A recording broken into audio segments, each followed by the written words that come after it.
Now, what about Botox? Is it being normalised? More and more people are talking more and more honestly about their interest in Botox and, in fact, their use of it. Caitlin Moran famously was against it. Now she's an enthusiast. Melanie Abbott is a reporter for You and Yours. Alice Hart-Davis is a journalist and the founder of the Tweakments Guide.com. Mel, good morning to you. Good morning. What is Botox? Well, Botox is a trade name. It's made by the company Allergan. It's a real money spinner for them, a multi-billion pound product. It's made from a toxin, which is the same one which can cause the food poisoning botulism, but it's used in incredibly small doses, and it's injected into your muscles in small amounts, and then it causes temporary paralysis by disrupting the nerve signals to that muscle, and that's where you get the frown lines that stop appearing. Right, and how long has it been a part and parcel of the beauty business? It's been around for quite a while now. It was initially used for things like spasms, facial spasms, twitches. It's also been used for quite a long time for things like cerebral palsy in children. But apparently it was discovered, its kind of beauty effects were discovered by a woman who was having it for eye spasms, and then mentioned that she had found that her frown lines were disappearing and was saying, can you put a bit more into my brow? So that's when it started to be marketed as a beauty product. Right. And it's now available, some would say worryingly, on the high street. Well, that's right. Yeah, two years ago, Superdrug began providing it in its clinics in store. You can get it there for £99. It's only just actually reopened two of its clinics in London. You can only get it in 2 London clinics at the moment because of lockdown. But there were people who were saying that that was what was making it seem like popping into the hairdressers. You can pop into a pharmacy and get it done. That was, a lot of people said that was when it started to be seen to be far more normal. I think in truth it was... Well, I've got to be honest, Sorry. I dye my hair. What's the difference?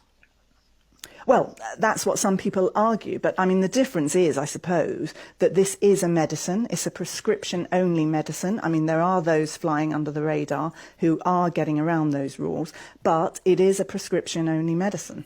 Let's bring in Alice Hart-Davis. Alice, how often have you had Botox? I guess how often in total? I haven't added it up. It's about 2 or 3 times a year. Right. And you started I starting when? In about 2003 or 4, because I've been writing about non-surgical cosmetic procedures and beauty for over 20 years. And so, I was well aware that it was there, but I was a bit wary of it at first. And the first time I had it done, actually, back in those days, it was all about just getting rid of the lines. So I was given a whacking great dose, which just totally immobilized my forehead. And that was so terrifying. I had to have a fringe cut to hide the evidence because it looks really, really unnatural. We need to move our faces to communicate. And anyway, I went back to it in time, of course, because I was 40, I had small children, I had a full-time job, and you, after a bit, looking at those lines on your face, you think, would it be so bad to try this? Yeah, sometimes I wonder whether being short-sighted has actually protected those of us who are short-sighted from some of these worries. I've just never really seen myself all that clearly for so long. Do you regard it, Alice, as an indulgence or a necessity? I think for me it's lucky and different because it's part and parcel of my job, but it would an indulgence, totally an indulgence. Nobody has to do these things, my goodness.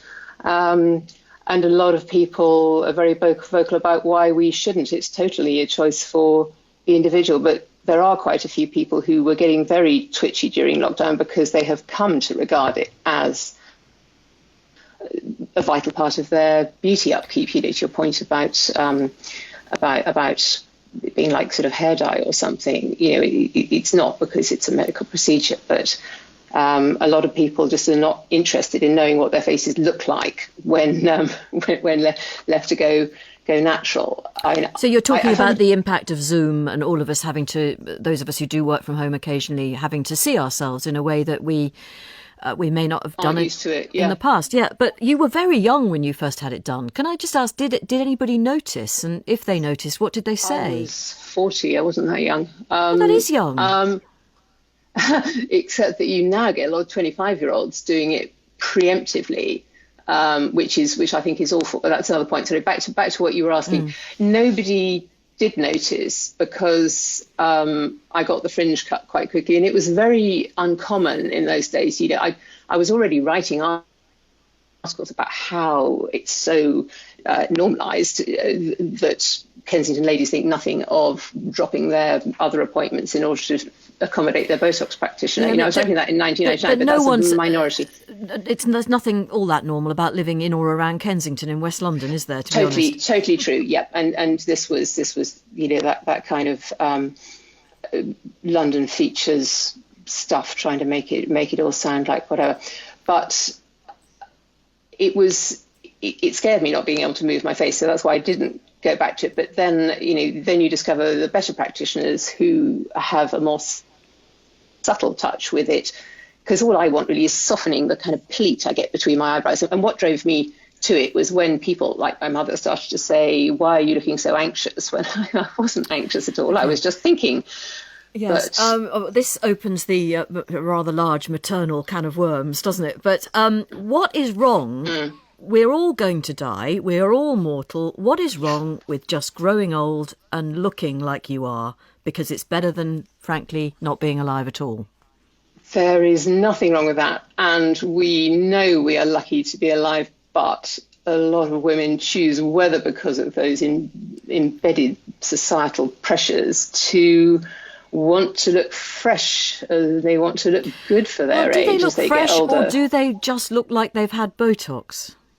Well, that depends who you go and see. What puts people off is trying Tweakments, is because of all the judgment around it, because we've seen so many examples of so many people looking weird. Hollywood celebs, footballers' wives, Love Island people. There's a very done look that is easy to spot, and people are becoming better at spotting that is work rather than just looking weird. But there's also... Sorry, I just want to bring back Melanie, Alice, thank you. And by the way, I should say I happen not to have had Botox, but I can't. Can I honestly say that I never would? No, of course I can't. Melanie, do we know how many men are having it? Well, it is still predominantly women, but there has been a survey done by the British College of Aesthetic Medicine. Now, a caveat, they do only represent doctors and dentists who carry out Botox in the UK. And of course, there are procedures done by nurses too. But they say that men make up less than 10% of their clients. Now, interestingly, during lockdown, I was doing a piece on how many people were trying to get around the rules where you shouldn't be going to a facial clinic. And I did talk to a young man, quite a young man. He was a hairdresser, and he had it done in lockdown against all of the rules because he was so desperate to keep up appearances. Right. So there are men out there. Yeah. No, Alison, I think you'd echo that, wouldn't you? Yes, that men are increasingly keen on this, and a surprisingly growing proportion of middle-aged men, either because they've come through divorces and want to, sharpen themselves up again, or because their wives perceive them to be getting on a bit and send them into the practitioners who the wives are seeing. But, it is a small proportion. It is kind of 10, 15%. I'd say a bit more than that, the BCAM numbers said. Right. And there are no harmful side effects at all, Mel. Are we sure about this? Well, there appear to be no long-lasting side effects from Botox. The complication rates are really pretty low, but you may have a problem, according to the stats from the British College of Aesthetic Medicine, in 5 out of every 1,000 treatments. Now, the thing about Botox, though, is it does wear off. So you can, if it's injected into the wrong place, you can, for instance, get an eyelid droop. Not very attractive, not the effect you're after. You can also get something called a lip droop, which of course doesn't look great either, and might make it quite difficult to eat until it wears off. But that would worry me. Does wear off. Well, yeah, you wouldn't be very chuffed, would you? There are slightly less significant side effects, so you can get a headache. You can sometimes get flu-like symptoms, people report, and there can be redness or even bruising. And as you've also discovered, if too much, or also discussed, if too much is injected, then you can end up with that frozen look that we've all seen on some people. Yeah, I know, we absolutely have. And to go back to my earlier point, I pride myself on being able to tell, I think, when someone has had it. But perhaps I don't notice those people who've really paid a load of money to have it done. And as I say... That's why... Go on, Alice. Butting, Jamie, but yeah. That's why celebs get away with lying about it. Because, most celeb interviews, they will say, I tried it once, it made me look weird, I've never done it again. It's my party trick to go up to doctors and nurses at conferences and say, so doc, I hear you're doing less Botox, and they look like baffled. Say, what do you mean? This is my number one procedure. I said, well, so many interviews say all these people have given it up, you must be going out of business. And then we all laugh. And they say, it's because we do such good work, such subtle work. All those people can get away with fibbing about it. Also, there are other brands of toxin which aren't Botox, and a lot of practitioners offer more than one of those brands, and a lot of their clients will come in and ask for specifically the other brands so that technically they can say they're not having Botox because they had Dysport. They have had botulinum toxin A injected in their forehead, but it wasn't wasn't actually Botox. Yes, it makes it sound so appealing when you put it like that. Just very briefly, Alice, is there going to be a time when you just stop? Because let's say you've got to 65 or 70 and you think, well, I know I don't need to worry anymore. It's over. No more Botox for me. Me for myself? Yes. I don't know. I always think the key thing in any of these Tweakments areas is to know when to stop with any procedure before you look weird. So I don't see myself stopping, but there may come a point where I think, what's the bother? But mostly, it's also because I got a professional curiosity in this area and I want to see what these things can do. I don't just have Botox in my forehead, I have it in my chin, down the sides of my mouth, where you pull it down around the sides of the eyes to stop the crow's feet being quite as bad as they are. It's just, like Melanie was saying, to damp it down. It's not to knock it out. So, and my forehead's looking pretty natural after lockdown. I haven't had any more since, but I will go and have some more at some point. So to your question, I don't know. I don't know. You've been incredibly, really honest, and I really appreciate it. Thank you very much.